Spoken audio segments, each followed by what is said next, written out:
Hey man, so this is going to be a quick, rough, and impromptu lesson on how to use my pedal board. So let's flip this around. Bam! There she is. Now you've got all the different components here that can get through most anything. A volume pedal, that is exactly what it sounds like. Push it this way, it turns the volume down, that way, and the volume is all the way on. This one right here, you more than likely won't use. It's more so for fun times in like super heavy metal crunchiness. This one here is a boost pedal. What it does is it takes the general sound that's being put out and it boosts the volume a little bit, as well as adding however much distortion gain that you want it to, crunchiness. This one right here is what I use for a little bit of delay. Typically, I keep the time at about there, going at the, what is it, 11 o'clock? Sure. And the mix varies a little bit, in that range or all the way up in there. Just however much wiggliness you want. Same thing for the repeat. Change that depending on where you want it, what it sounds right for each song. This one right here is where the main sound comes from. This one creates the majority of the tone. We'll get into its settings when it's powered up. This one is a loop pedal. There's some stored ones in there, but what it does is it records what you play and then can play it back. This one right here is an extra or an external remote for the loop pedal. You really won't need to use that. And this one's a tuner. It can stay on the entire time, and just an easy way to tune without having to turn off volume or anything like that, or to always have a reference for the sound. So the main ones that you're going to use are this one, old school RP50. This one, yeah, to add just a little bit of distortion to it. I like to use it as kind of a middle ground of these settings. We'll get into that. And maybe this one, I don't know. Mostly just rhythm, but we'll see. And then maybe this one to add some light stuff going on to it. So, to get cracking with that, first thing you need, jack. This end goes into, oh, sorry, can't see what I'm doing. The guitar. The end of that cable goes into the volume pedal. Input. Bam. And the sound travels all the way through the board to the end of the chain, which is this one. And you want to plug into the top one of old blue here. If you ever get confused, top one on both sides. That one's your reference for which one this goes into. And from there, you go into your output. At church, it will be one of the direct boxes on the floor. Here, it is this, handy dandy bass practice amp that I've had for years. Okay, now powering this thing, it requires two jacks here. Reason being, old blue here takes a different kind of power than the other ones do. That one, and this one brings everything else up.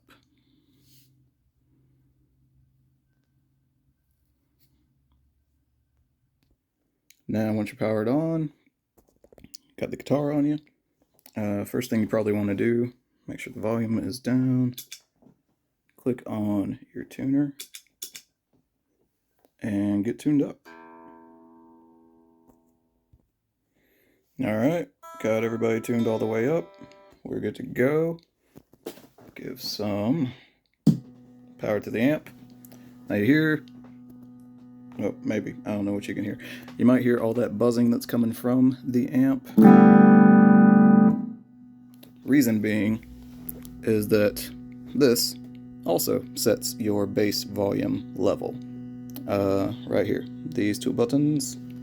Now for church, at the church, set it to 75, and that sends a good amount of signal to the board for them to hear everything that you're doing. In practice, at home, so Sarah doesn't kick me out, I bring that down to like an 8. And that usually lets me hear everything I need to. Yeah, having that volume set at 10 is good to go. Okay, got a little ghetto rig set up here so I can be hands-free. Now let's say we talk through these here. So, main sound coming from this one right here, RP50. I gravitate mostly around settings number 6, 7, and 8. 6 is pretty clean.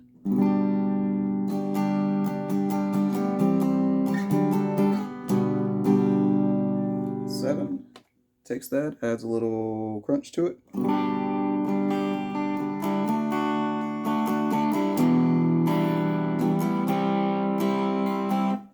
8 adds a little bit more.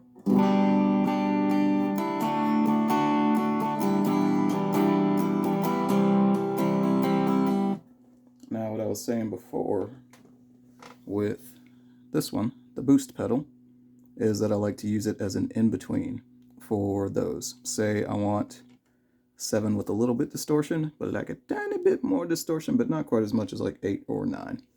I didn't even do 9. That's the fun one. And reason you probably won't be using this one, oh, it's because it is apparently jank right now. Noted. All right. So let's see. You're on 7. Want to add a little bit more to it. Tiny change.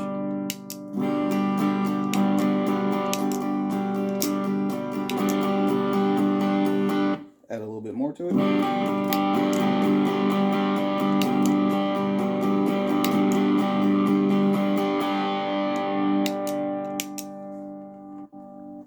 Up to 8.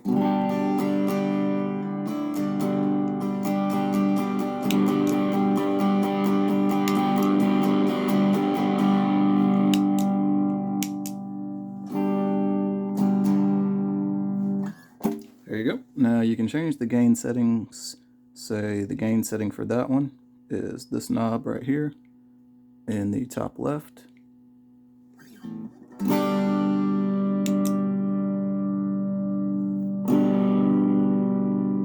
The gain setting for this one is this blue lit up one right here. Now, one trick for this one is that this one can't do anything unless this one's on.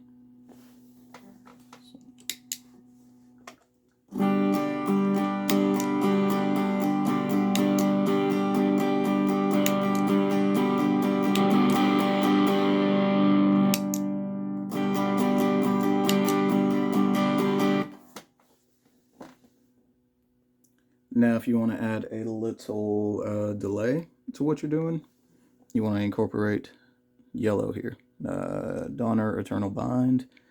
I pretty much always keep this bottom left knob set to digital. Yeah,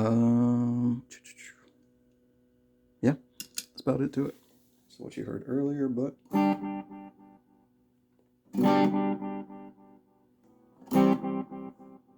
there you go. So you can hear the echoes coming off of that one. Now the repeat determines how long those go for. That was that.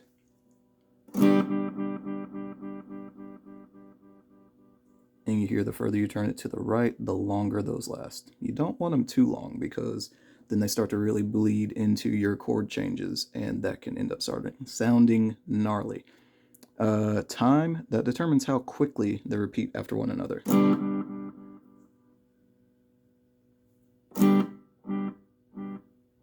Very big difference there. That is about the general range I've found for most worship songs. And mix determines how prominent those repeats are. All the way to the left. You can hear they're a lot louder the further over here you are. Again, you kind of want it to be like an echo, like a clap in a room that's big and vacant. All right. So, when you're doing that, one thing that I use a good bit is just taking a regular chord progression. This is G, D, E minor, C. And if you're playing it normal.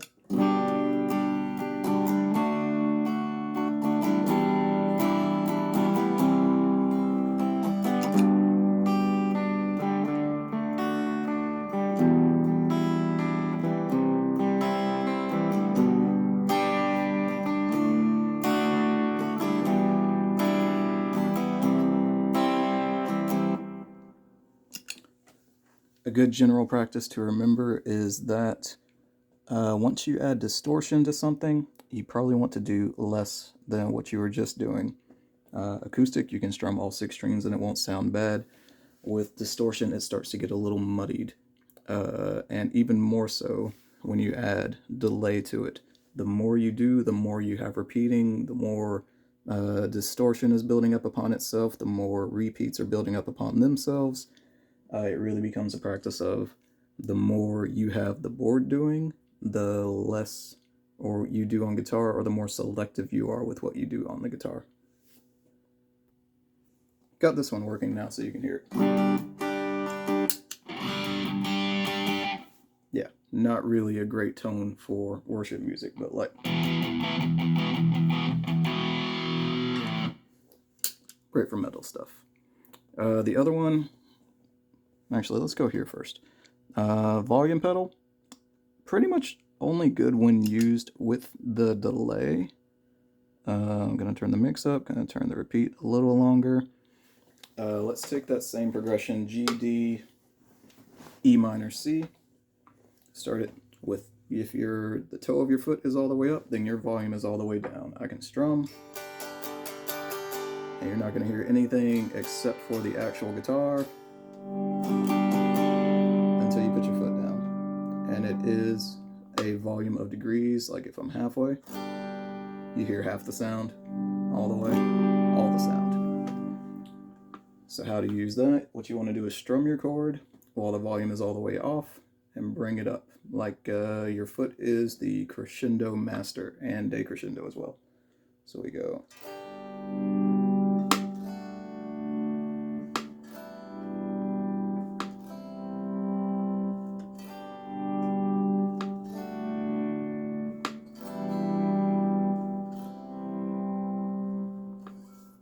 Just like that. I think if I were doing that, it probably doesn't last as long because the volume's not that loud, but if I'm doing a lot of that, then I want it to last a little bit longer than I do if I'm strumming and playing steadily.